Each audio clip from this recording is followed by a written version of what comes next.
Paz interior. Paz interior. Isso não tá dando certo, não. Olá, você está no canal da Comunidade Encontro. Seja muito bem-vindo. Aqui nesse espaço nós compartilhamos as nossas reflexões que acontecem no contexto dos encontros da nossa comunidade aos domingos. Inscreva-se no canal e compartilhe também as nossas reflexões com seus amigos e familiares. E se você é novo por aqui, quer saber mais sobre a nossa comunidade, acesse o nosso canal no Instagram, siga lá, @EncontroComunidade. Nós estamos na 4ª semana da série Você é aquilo que ama. Você é o que você ama. Na semana que vem nós teremos a nossa última reflexão de uma série que é um convite para refletirmos sobre qual é o centro do nosso coração e existência. Como vimos até aqui, o coração humano, na sabedoria bíblica, não é um mero órgão que bombeia sangue, não. O coração é o centro das decisões, é o centro do discernimento, das direções e rumos da vida. Cuidar do coração é cuidar da vida como um todo. E dentro desse tema, a reflexão de hoje gira em torno do cansaço. Cansados, ansiosos e vazios. Você se identificou? Cansado não só no corpo, mas na alma. Ansiosos com a mente que não desacelera. Vazios, mesmo que fazendo tanto. Vivemos num tempo em que nunca tivemos tanta facilidade e ao mesmo tempo nunca estivemos tão esgotados. Vamos lá. Quando falamos de cansaço, existe uma distinção que é muito importante. De um lado, existe o cansaço normal da vida. Você chega em casa depois de um dia intenso de trabalho e está cansado. Isso é natural, isso é bom, isso é convidativo ao repouso e descanso. Agora, existe um outro tipo de cansaço que é o foco da nossa reflexão. O cansaço que não é somente físico, mas é um esgotamento. A gente vai se entregando, avançando, produzindo, respondendo, logando, sem pausa, sem respiros, até que chega um momento em que não sobra mais nada. Desgaste, desânimo, cansaço. E em casos extremos, burnout. Uma oração de Agostinho que me inspira muito nesse tema é: criaste-nos para ti, e o nosso coração não tem sossego, enquanto não repousar em ti. Olha que maravilha! Veja essa relação que Agostinho faz entre o coração e o descanso. O coração saudável é um coração em descanso. O nosso coração tem um profundo anseio por paz, por cuidado, por descanso. É isso que no fundo nós queremos. Nós podemos trabalhar, podemos produzir, podemos correr atrás, podemos conquistar, mas lá no fundo, o que nós realmente queremos é descanso. Não é parar meramente, mas sim tirar o peso. Não apenas dormir, mas silenciar a alma. E é justamente aqui que essas palavras de Jesus nunca se cansam. Venham a mim, todos os que estão cansados e sobrecarregados, e eu lhes darei descanso. Tomem sobre vocês o meu jugo e aprendam de mim, pois sou manso e humilde de coração. E vocês encontrarão o quê? Descanso, descanso para suas almas. Não é interessante? Jesus conecta um coração saudável com um coração em descanso.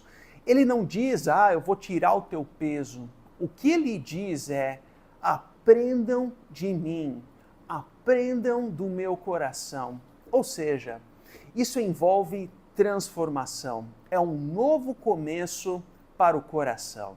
Agora, quando nós falamos sobre o cansaço, quais são as raízes para estarmos tão cansados em nossa cultura? Algumas possibilidades nesse sentido. Primeiro, estamos envolvidos em mais coisas do que deveríamos. Estamos envolvidos em mais coisas do que deveríamos. Confesso que essa é a minha tendência, a dificuldade de dizer não. Nós assumimos frentes demais, coisas que amamos, assumimos oportunidades, muitas vezes fruto legítimo do nosso próprio trabalho, só que é mais um projeto, mais uma palestra, mais um serviço, enfim, ocupados o tempo todo, mas desalinhados por dentro. Segundo, ou uma segunda razão para o cansaço, estamos nas frentes certas, mas agindo de forma errada. Estamos nas frentes certas, mas de forma errada. Ou seja, falta direção, falta método, falta organização. A pessoa que ela vive apagando incêndio, não tem planejamento, não tem prioridade, sempre reagindo às demandas. E o resultado é esforço demais e muito desgaste. Uma terceira possibilidade nesse sentido, estamos dedicados a coisas que não estão conectadas ao centro da nossa vocação. Estamos dedicados a coisas que não estão conectadas ao centro da nossa vocação. Por exemplo, você é uma pessoa relacional, mas trabalha preenchendo planilhas. Ou você tem ideias, você tem visão, é um líder, mas está preso em atividades operacionais, tem dificuldade de direcionar, tem dificuldade de compartilhar conhecimento, enfim, é centralizador. E o resultado, em todos os casos, é parecido: cansaço, ansiedade e vazio. Como que a sabedoria bíblica aborda esse tema? Veja aqui, no livro de Colossenses, que é o livro que estamos percorrendo nessa série, a palavra cansaço não aparece de forma explícita, mas isso não significa dizer que ela não estivesse presente. Havia sim naquela época pressões culturais, pressões espirituais que levavam ao esgotamento. Como assim? 2 exemplos. Primeiro, o cansaço de viver tentando provar o valor. A cidade de Colosso, no primeiro século, estava mergulhada em uma pluralidade, assim como a gente hoje. Pluralidades culturais, religiosas, filosóficas, um verdadeiro mosaico de ideias, práticas e crenças que disputavam o coração das pessoas. E é nesse contexto que Paulo escreve. Olha só, vocês, falando àquela igreja em Colosso, vocês morreram com Cristo e ele os libertou dos princípios espirituais deste mundo. Então, por que continuar a seguir as regras deste mundo que dizem não mexa, não prove, não toque? Essas regras não passam de ensinamentos humanos. Não toque, não prove, não manuseie. O que está acontecendo aqui? Paulo está confrontando a ideia, muito atual por sinal, de que o meu valor está naquilo que eu faço ou deixo de fazer. Regras que pareciam espirituais, mas que no fundo aprisionam a alma. É a voz do faça mais, experimente mais, busque mais, ou seja, nada é suficiente. Como que isso se aplica então nas nossas vidas? Esse cara, o filósofo sul-coreano Byung-Chul Han, ele escreveu o livro Sociedade do Cansaço, uma obra que ganhou destaque nos últimos anos. Em determinado momento ele faz a seguinte afirmação: a sociedade do século XXI não é mais a sociedade da disciplina, mas uma sociedade do desempenho. A sociedade contemporânea distingue-se pelo excesso de positividade. Destaque aqui, excesso de positividade. Como assim?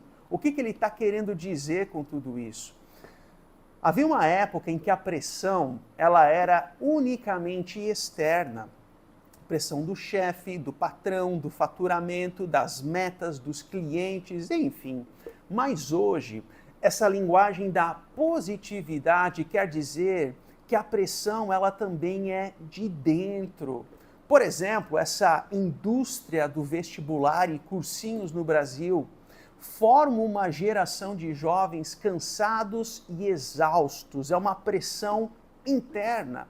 Ou eu preciso mostrar para os outros que eu sou um CEO, eu preciso sustentar o olho do outro com o meu sucesso. Pressão interna.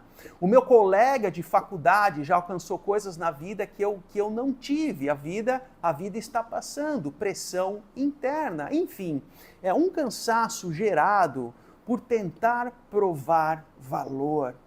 E é justamente aqui que as palavras de Paulo alcançam o coração. Porque para todo aquele que crê, descanse. Esse é o convite. Descanse. Descanse. Nós já morremos com Cristo, ou seja, Ele vive em nós. Ele vive em nós. E por causa disso, descanse. Descanse. Trabalhe duro. Trabalhe bem. Mas saiba que a nossa identidade está nele. Descanse. Descanse. Mas também Paulo aborda um outro problema, que é o cansaço de uma mente desordenada. O cansaço de uma mente desordenada. Olha o que ele diz. Portanto, já que vocês ressuscitaram com Cristo, procurem as coisas que são do alto, onde Cristo está sentado à direita de Deus. Como assim? Essa fórmula, as coisas do alto, é uma linguagem para foco e prioridade. Não é pensamento positivo, fazer figa, não. É uma nova realidade. É uma mudança de referência. É um novo coração, é um novo olhar. E essa linguagem que diz que Cristo está sentado à direita de Deus significa autoridade. É a autoridade de um rei que tem controle, um rei que na sua graça sabe todas as coisas. Ele sabe as nossas necessidades, quais são as nossas preocupações, quais são as nossas pressões internas. Ele sabe, ele conhece. O problema é que quando nós mudamos o olhar, nós não mais olhamos para o alto, nós olhamos para nós mesmos. E isso gera desgaste, isso gera cansaço, isso gera ansiedades. Veja bem, quando nós falamos sobre ansiedade, é importante aqui fazer uma distinção. Primeiro, existe a ansiedade que é clínica. A ansiedade clínica afeta cerca de 9% dos brasileiros. Envolve questões genéticas, biológicas, clínicas, enfim. Foge da minha alçada técnica e também do escopo dessa mensagem, ok? Em segundo lugar, existe um tipo de ansiedade que eu diria que é uma ansiedade saudável. Como assim? É como um sinal de alerta que nos chama a atenção, que nos faz perceber riscos, nos prepara para agir, a fala em público, a prova, a entrevista do emprego e assim por diante. Mas podemos também falar de um terceiro tipo de ansiedade, aquilo que na literatura do aconselhamento bíblico é chamado de ansiedade e pecado. Como assim? Voltando ao texto, quando Paulo diz aqui que Cristo está sentado à direita de Deus, como nós lemos, isso carrega um pano de fundo muito importante no pensamento hebreu. No pensamento hebreu havia a convicção de que Deus provê para o seu povo. Ele é provedor. Ele conhece a nossa história. Ele sustenta a nossa vida. Foi assim no deserto, foi assim no exílio, é assim hoje. A ansiedade se torna pecado quando na prática eu passo a duvidar disso. Por exemplo, eu não entendo como provisão de Deus a porta que se fechou, o emprego que não veio, a oportunidade que não acontece, o contrato que não se concretiza. Há momentos em que essas coisas que nós não desejamos acontecem porque Deus quer trabalhar enfermidades dos nossos corações, a paciência, o amor, a retidão, enfim. E se eu não tenho essa percepção e eu começo a agir como se tudo dependesse de mim, qual é o resultado? Cansaço e, em casos extremos, o burnout. No Brasil, a síndrome do burnout acomete 30% dos trabalhadores brasileiros. O Brasil é o segundo país no mundo com mais casos diagnosticados. 27 trabalhadores são afastados por dia em decorrência desse diagnóstico. Tivemos também um crescimento muito expressivo na última década aqui no Brasil. O que isso revela sobre nós mesmos? Isso revela que nós somos uma geração sobrecarregada, uma geração cansada, ansiosa e vazia. Ou nas palavras de Byung-Chul Han, aquele coreano filósofo, é um infarto da alma. E ele diz assim: as pessoas estão vivas demais para morrer e mortas demais para viver. Vivas demais para morrer e mortas demais para viver. Mas qual é a resposta de Deus para o nosso cansaço? Uma ilustração. No Chile, há uma cidade chamada Talcahuano, e ali existe um monte com uma cruz no topo, o Cerro La Cruz. E quando o terremoto e tsunami de 2010 atingiram aquela região, o que as pessoas fizeram? Elas correram para o ponto mais alto daquele monte, buscaram refúgio, buscaram segurança, buscaram proteção para as vidas. Veja, correram para o monte, aos pés da cruz. Pare para pensar nesse exemplo e reflita sobre isso na sua vida. Em meio ao caos, em meio ao cansaço, em meio à destruição, a reação foi buscar um lugar seguro. E de certa forma, essa também é a resposta de Deus. Em meio aos nossos caos da vida, em meio ao peso da alma, em meio ao esgotamento que nos invade, o convite de Jesus continua o mesmo: vinde a mim. Esse não é um convite para fazer mais ou para você provar o seu valor. Não. Esse convite, o vinde a mim, é na verdade um confronto de ídolos. Nós temos os nossos pequenos ídolos, o ídolo do sucesso, da aprovação, do controle, que exigem tudo de nós e nunca satisfazem. Mas quando Cristo ocupa o centro, Ele reorganiza a vida, Ele reordena os afetos, Ele nos preenche, Ele reordena o nosso coração. Você não é o que você pensa, você não é o que você produz, você é o que você ama. E a partir de Jesus, nós temos um chamado para vir encontrar descanso aos pés da cruz. Nós somos o que nós amamos. E o chamado que temos é de amar a Jesus. E o resto Ele fará. Acontece que agora nós não precisamos correr até aquele monte no Chile. Pela graça de Deus, nós podemos nos achegar a uma mesa. A mesa é o convite visível de Cristo. Vinde a mim, vinde a mim.